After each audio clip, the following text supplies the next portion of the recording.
அனைவருக்கும் வணக்கம்.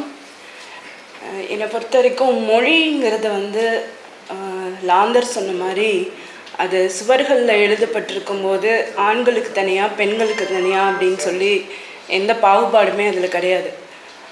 அதே மாதிரி தான் இப்பயும் நமக்கான மொழியை ஆண்களுக்கான மொழியாக இருந்தால் பெண்களுக்கான மொழி இல்லை, நமக்கான மொழியை எங்களையும் சேர்ந்து எங்களுக்காகவும் நாங்கள் புழங்கக்கூடிய ஒரு மொழியாகவும் நீங்கள் அங்கீகரிக்கணும் அப்படிங்கிறதுக்காகவே பல காலமாக போராட வேண்டிய ஒரு சூழல் இந்த கவிதை சூழலில் இருக்குது. அப்போது மொழி ஆண்மொழி பெண்மொழியெல்லாம் இல்லாமல் எல்லாருக்குமான ஒரே மொழியாக இயங்கணும் அப்படிங்கிறது தான் நான் கவிதை எழுத வந்ததுலேருந்து என்னோட ஒரு விருப்பமாக இருந்துகிட்ருக்கு. அதேமாரி என்னோட ஆயுதங்கள், நான் மற்றவங்களை நோக்கி எரிகிற ஆயுதங்களையும் ரோஜாக்களையும் மற்றவர்கள் என் மீது எரிகிற ஆயுதங்களையும் ரோஜாக்களையும் ஒரு சமநிலையோட கையாளக்கூடிய ஒரு மனப்பக்குவத்தை என்னோட கவிதை எழுதுகிற அந்த நேரங்கள் தான் எனக்கு கொடுக்குது. அதுக்காக தான் நான் கவிதை எழுதிட்டுருக்கேன். இது வரைக்கும் 4 கவிதை தொகுப்புகள் எழுதியிருக்கேன். அதில் முதல்ல மரபு கவிதைகள், அது சேக்கிலார் அப்பாசாமி தமிழ் பட்டுரை பதிப்பகம் வழியாக வந்துச்சு. அது முழுவதுமாக வெண்பாவும் அரிசீர் விருத்தம் அந்த மாதிரி முழுசாக மரபு கவிதைகளாக இருக்கும். 2வது எண்ணிலிருந்து அப்படின்னு ஒரு கவிதை தொகுப்பு, அது தேனி பன்முகமேடை விசாகன் அவர்களோட பதிப்பகத்துலேருந்து வந்துச்சு. 3வது காலம் டிஸ்கவரி பப்ளிகேஷன் அவங்க போட்டாங்க. நிலம் வீடு திரும்பி விட்டது நான் வேரல் பதிப்பகம் வழியாக என்னோட தொகுப்பு கொண்டு வந்தேன். இத்தனை காலமாக நான் கவிதை எழுதுறதுக்கு ஊக்குவிச்ச என் கூட இருக்கிற பாலைவன லாந்தர், சந்திரா தங்கராஜ், சுகிர்தராணி, இந்த மாதிரி என்னோட சீனியர்ஸ் நிறைய பேர் என்னை ரொம்ப என்கரேஜ் பண்ணி எழுத சொல்லியிருக்காங்க.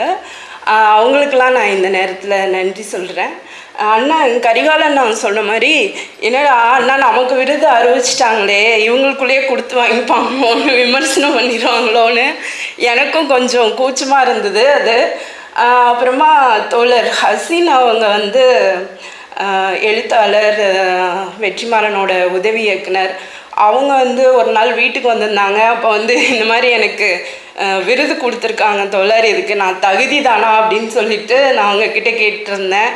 ஆனால் அதுக்கும் ஒரு நாள் முன்னாடியே அவர் என்னோட நிலம் வீடு திரும்பி விட்டதை படிச்சுட்டு, ஏன்னா ஏன் நான் அவரை சொல்கிறேன்னா, அவர்கிட்ட இருந்து அவ்வளோ சீக்கிரமாக இந்த ஒரு கவிதை நல்லா இருக்கு அப்படிங்கிற விஷயத்த, இல்லை ஒரு படைப்பு நல்லா இருக்குங்கிற ஒரு இதை அவ்வளோ சீக்கிரமாக வாங்கிட முடியாதுன்னு நண்பர்கள் பல பேர் சொல்லியிருக்காங்க. ஸோ அப்படி ஒருத்தர்கிட்ட இருந்தே நம்ம நல்லா எழுதுகிறோம் அப்படிங்கிற ஒரு இது வந்துச்சு, ஒரு பாராட்டு கிடைச்சது எனக்கு ரொம்ப இதாக இருந்துச்சு. தொடர்ந்து நண்பர்கள் பல பேர் எழுதுறதுக்கான ஊக்கத்தையும் அன்பையும் கொடுத்துட்ருக்கீங்க. அண்ணன் கரிகாலன் அவர்களுக்கு, தோழர் ரியாஸ் அவர்களுக்கு, லார்க் அவர்களுக்கு எல்லாருக்குமே இந்த நேரத்தில் என்னோட நன்றியும் அன்பையும் சொல்லிக்கிறேன். முதல்ல சிறப்புரை வழங்கும்போது அசதா சார் அவங்க ஒருத்தர் குறித்தும் ரொம்ப அழகாக அவங்க நேர்த்தியாக அவங்களோட படைப்புகள் குறித்தும் ஒரு அறிமுகம் கொடுத்தாங்க. அவங்களுக்கும் என்னோட நன்றி.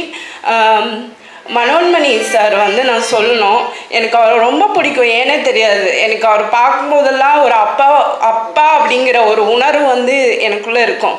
எதனாலன்னு தெரியாது.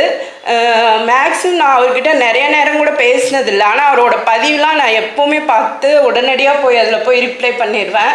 அவர் தான் நிறைய கவிஞர்கள் இங்கே உருவாவதற்கான ஒரு பதிப்பாளராக இந்த இடத்துல இருந்திருக்காரு.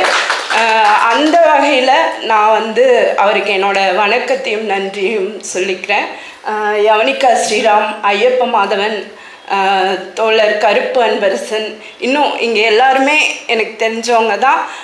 மூத்த ஓவியர் விஸ்வம் சார், அவங்க எல்லாருக்குமே என்னோட நன்றி, அன்பு, வணக்கம்.